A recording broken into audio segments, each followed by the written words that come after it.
स्वतंत्रता संग्राम, ये वो दो शब्द हैं जिन्हें जब भी हम किसी से सुनते हैं या किसी कारण से हमारी सोच में ये शब्द आ जाते हैं तो आंखों के सामने तस्वीरें उभरती हैं उन लोगों की जिन्होंने गुलामी के तमाम जुल्म सहे, उन सूरमों की जिन्होंने अपनी जानों को कुर्बान कर दिया।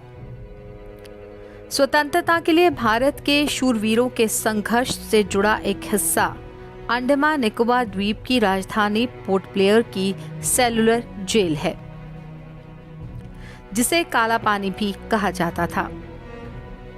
आजादी के बाद भले ही ये सेलुलर जेल स्वतंत्रता संग्राम से जुड़ा एक राष्ट्रीय स्मारक बन गया है, लेकिन इसका इतिहास क्रूरता से भरा एक काला सच है।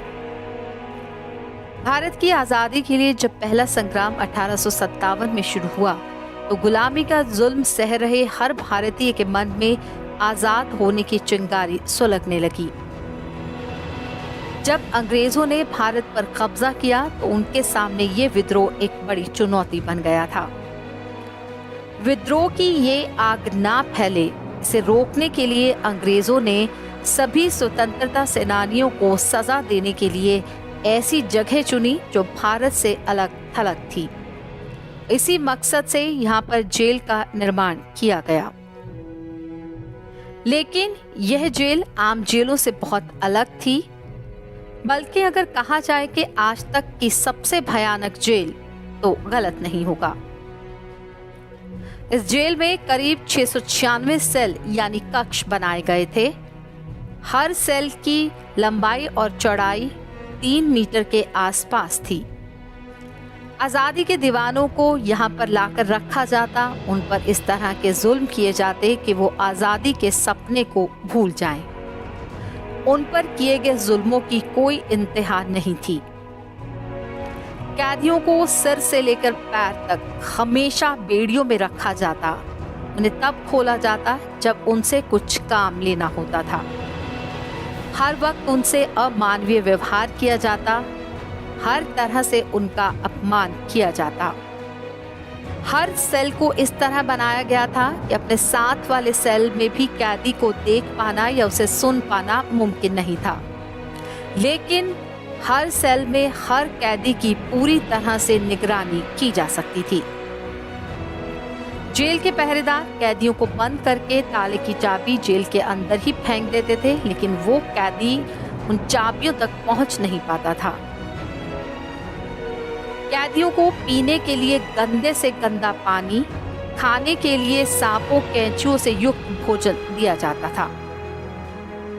इस जेल में स्वतंत्रता सेनानियों को भेजने का केवल एक ही मकसद होता था, उनके जीवन को नारकीय बनाकर उनके मन के अंदर जल रही आजादी की चिंगारी को बुझा देना।